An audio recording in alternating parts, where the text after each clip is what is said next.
I became a bus driver for a local school. I was given a set of rules to follow when on the road. Part 5 Finale. Part 1 Link. Part 4 Link 2 Link. The truck stopped, coming to a halt a few yards or meters from the barricade. Not because the barricade would stop it, but because the driver found what he was looking for. The bus. It was clear that the driver was looking for the wires. Implied by how swiftly he got on the road after Sarah informed him why the road was closed. The officers took one look at the vehicle and knew they were ducked. The helicopter descended and hovered next to the Marauder, but fled when it started being shot at by a man in the passenger's seat. I noticed that it was actually a news helicopter, which explains why it did that. One of the officers called the dispatcher. "We're going to need backup. Send us the US military. There's no way we can force the driver to get out." The driver got on the truck's intercom. "This is the Red Moth auction hall. One of our clients reported an item stolen. We are here to retrieve it." Another officer grabbed a megaphone from her car to join the amplified shouting match. "Sir, that does not justify running over an officer's vehicle and evading the—" "Yes, it does. You wouldn't understand."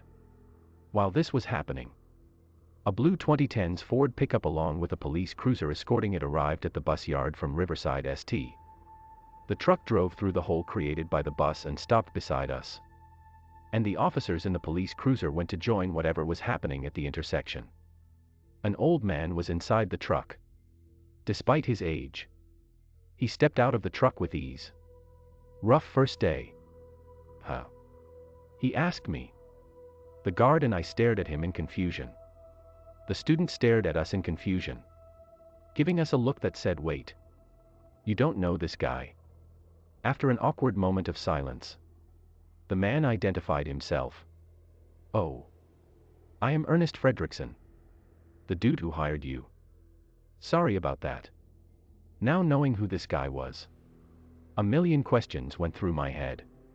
But before I could ask any of those questions, the driver of the Marauder opened his door to throw grenades at the officers. But he made a fatal mistake. Either he didn't notice us standing 20 feet, 6 meters away, or he didn't expect us to intervene. This is when I leapt into action. I grabbed the guard's hand and we ran to the truck. Ernest pulled out his concealed firearm and joined us. The driver noticed us and quickly threw the grenades he already activated in advance and tried to close the door. But before he was able to, I managed to get my left wrist stuck between the door and the wall of the truck, stopping the door from being closed. The driver attempted to repeatedly slam the door on my wrist, hoping that I would remove it because of the pain. But I didn't.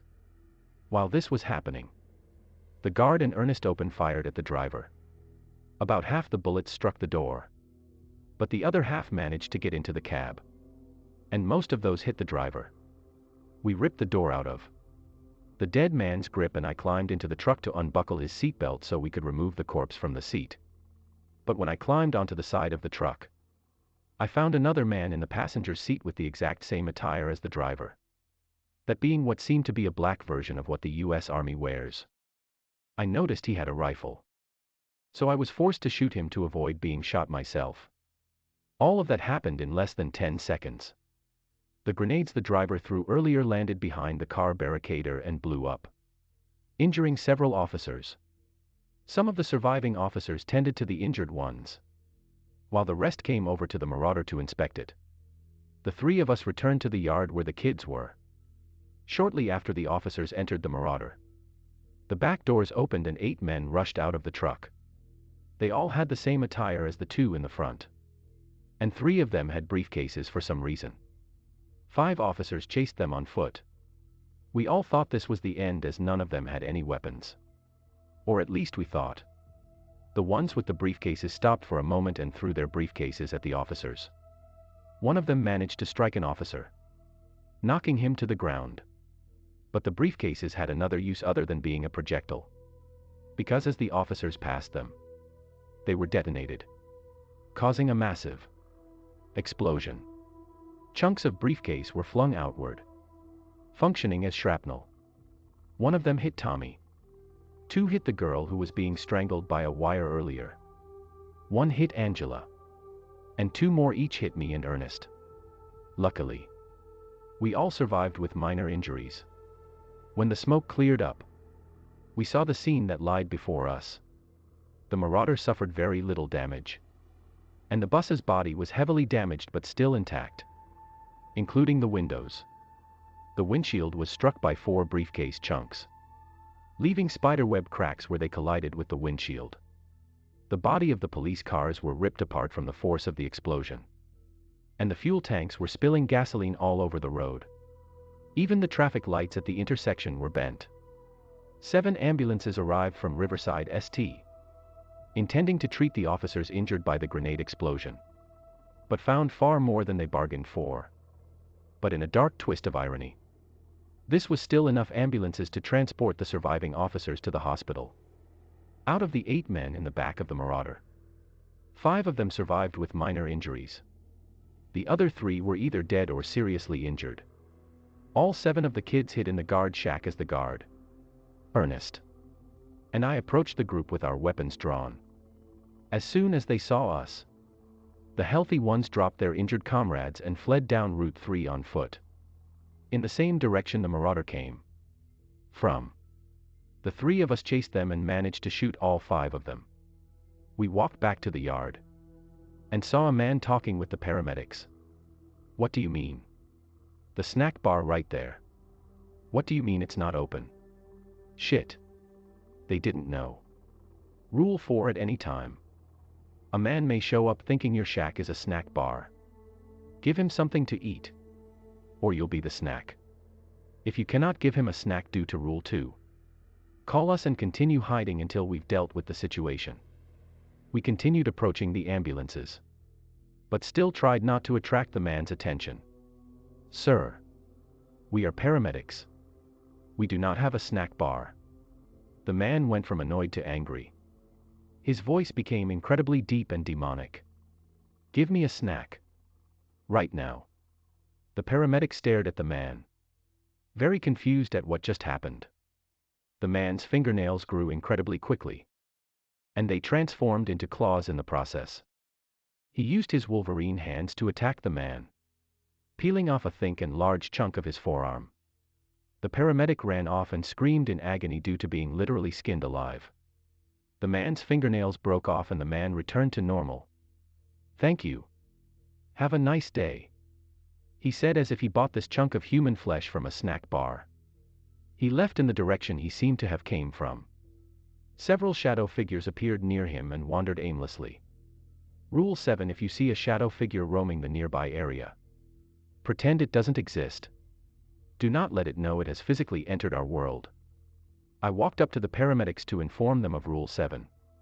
Luckily they complied, as they all witnessed what happens if you break Rule 4.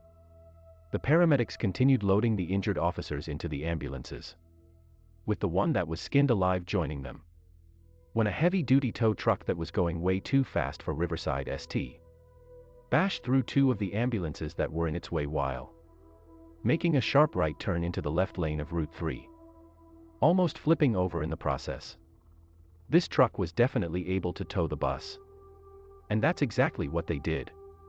The truck reversed to the bus and 2 men got out, also identical to the 10 in the Marauder, and quickly hooked up the bus to the tow cable.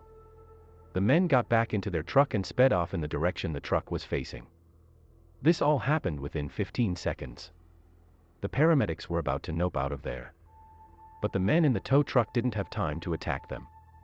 Both of the ambulances that were damaged were still drivable. One of the paramedics was injured by the truck's crash, having been ran over by his own ambulance, and had to be transported to the hospital by his co-workers. He's expected to make a full recovery. Out of the 17 officers that were at this war zone, only 7 survived. All 5 of the officers that were perusing the men were blown to bits due to being so close to the explosion. 3 officers were inside of the Marauder at the time of the explosion, and they all survived with virtually no injuries. 7 officers were injured by the grenades. Out of them, 4 were declared dead at the scene. 2 died on the way to the hospital, and only 1 survived. She is severely injured but is expected to make a full recovery. Out of the 4 officers tending to the injured 7, 1 died at the scene. 1 was critically injured. And the other 2 survived with minor injuries as they were behind the bus at the time. The one that was critically injured is also expected to make a full recovery. I don't know where the other 6 officers were at the time of the explosion. But they all died at the scene. When interviewed, I told them what happened. And explained that I said snakes because they wouldn't believe me if I told them the truth. The only difference is that I said a pile of copper wires was next to a bus stop and they invaded the bus. The students all told the same lie. Ernest, the guard, and the surviving officers backed up my story saying that there were wires in the bus. None of us were charged with anything. And the 3 of us that raided the Marauder were praised for our bravery. All 10 of the men died at the scene. Their corpses couldn't be identified. The Marauder was impounded by the police. Its license plate revealed that the vehicle was registered under the name Alfred Cornell, with the address being residence somewhere in Maine. When the police went to that location, they found an empty lot in a semi-remote location with nothing on it other than a brick wall that was 20 feet 6 meters long, 8 feet 2 meters tall, and 1 foot 33 centimeters wide. The tow truck and my bus were never seen again. For now at least. Ernest tried to track down the bus, but its tracker was disabled somehow.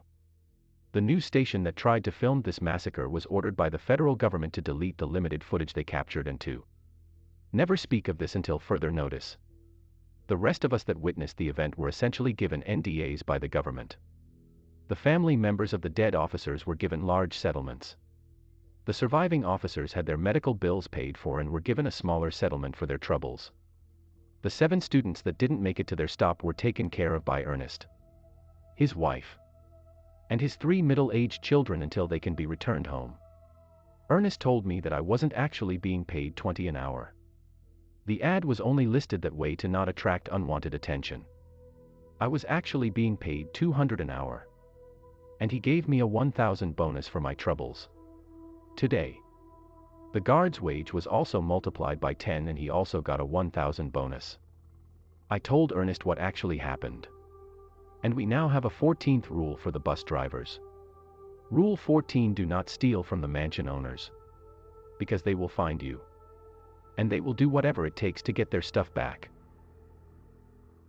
Sad to see an end to this. Are you sure about that? Link. Oh my god, I just got on and saw this. Guess I'll be staying up just a little bit longer.